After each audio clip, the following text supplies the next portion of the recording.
Good morning, students.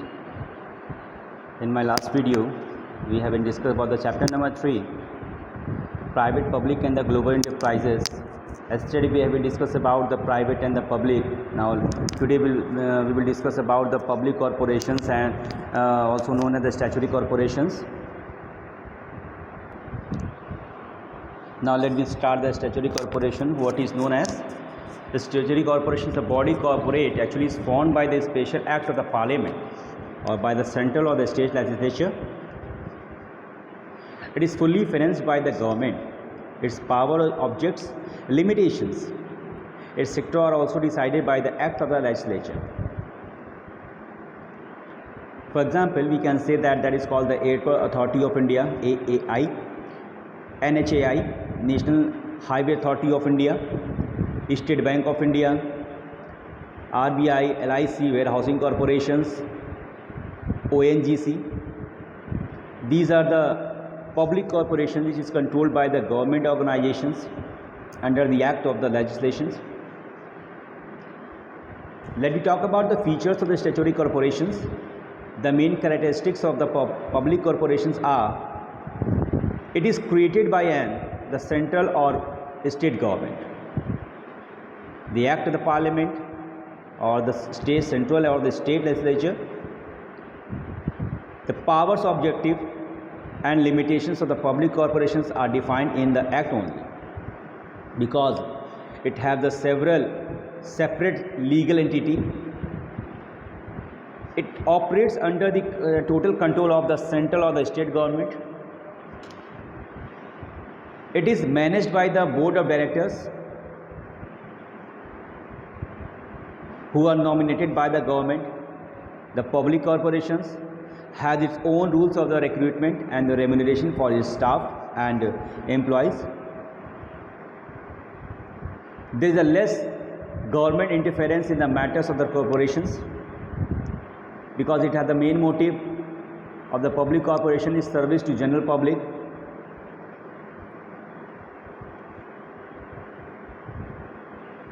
The accounts of the public corporations are generally audited by the comptroller and the auditor generals.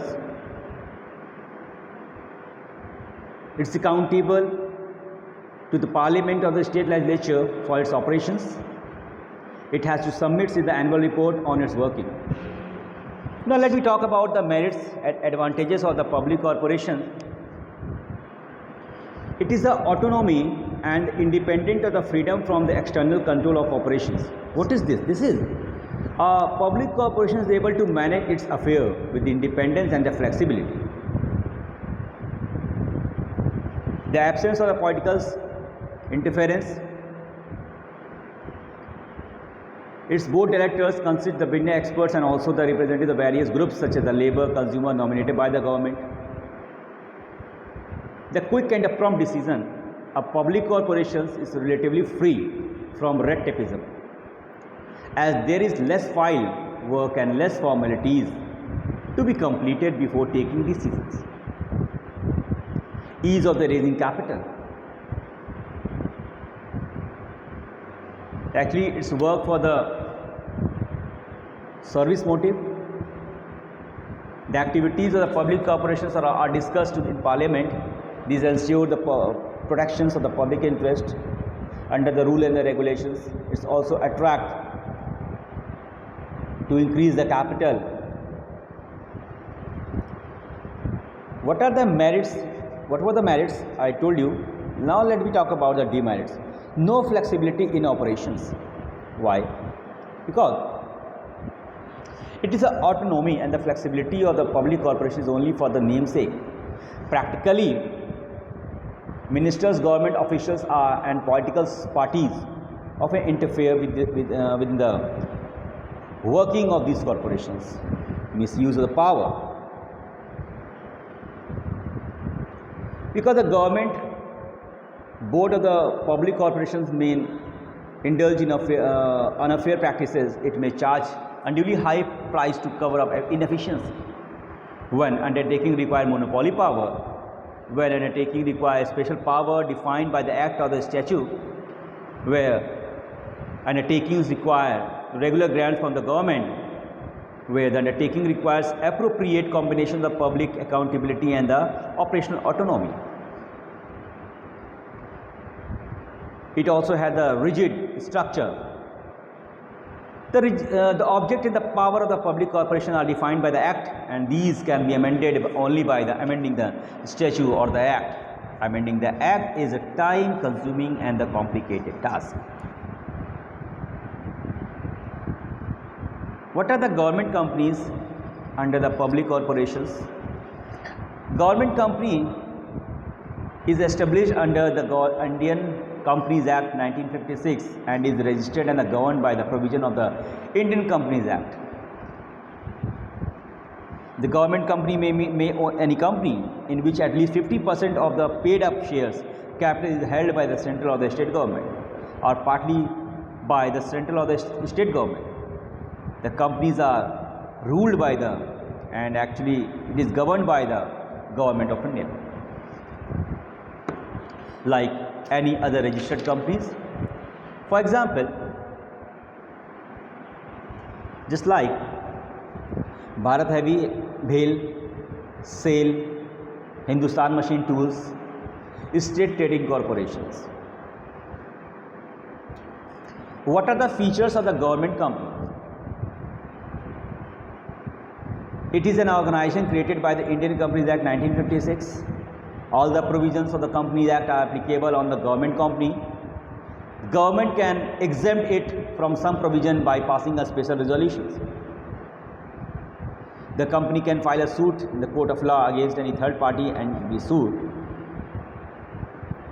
The company can enter into the contract and can acquire property into the same. The government company is managed by the board of directors who are nominated by the government and other shareholder. The government has the authority to appoint majority of the directors.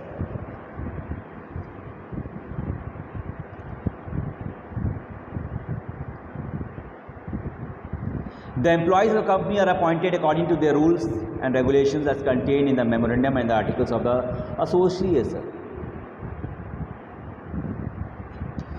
These companies are exempted from the accounting and audit rules and the procedures, and auditors is appointed by the central government, and the annual report is to be presented in the parliament. Under the ministerial control, government company is subject to ministerial control. The concerned ministry makes appointment of directors. The ministry may issue directions and can assume the overall supervision of the undertaking. But it has the financial autonomy. The government company enjoys borrowing power. It can raise capital by issue of various securities. It is free to use its revenue for the growth and expansions of the company. It has an efficient staff. The recruitment and the remunerations of the employees of the government company is independently decided by the government company itself. They are not governed by the civil rules. It was the features of the government company such as the BHEL, the SAIL, the Hindustan Machine Tools. According to this statement, they works. Now let me talk about the merits and the demerits of the public corporations and the statutory corporations.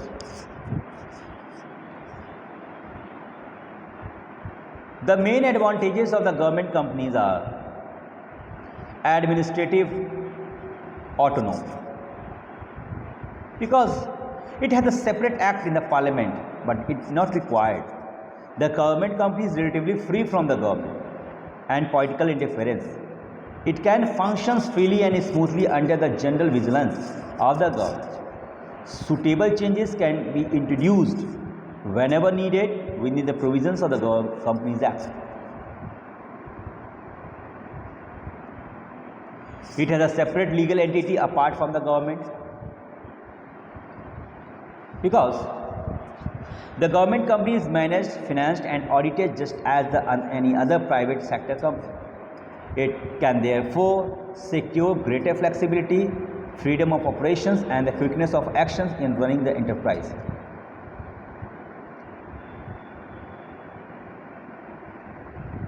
These companies by providing goods and services at a reasonable prices are able to control the market and control unhealthy business practices. What are the limitations? Means what are the demerits and the disadvantages of the government company?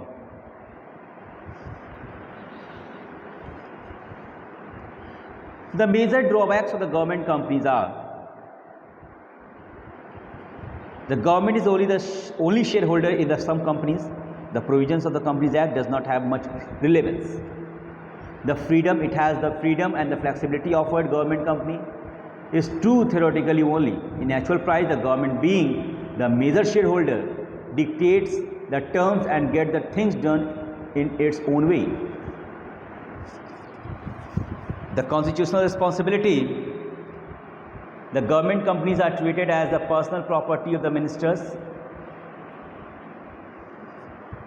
The interference of the minister is frequent. The operational policies of the government or companies are formed according to the whims and the fancies of the ministers. Vote pact with the government representative. The board of directors in government companies is appointed by the government. So these directors always try to please the government rather than improving the efficiency. The government company suitability: when government want to control a company in the private sector without nationalizations, where government want to go for the collaboration with the private companies, where the project require government planning and funds. The government being the shareholders, the management and the administration rest in the hands of the government. The main purpose of a government company, registered like other company, is defeated.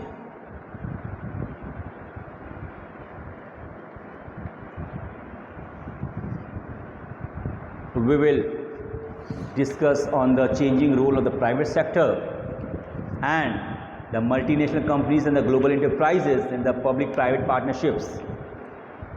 Tomorrow we will discuss on these three points. It was a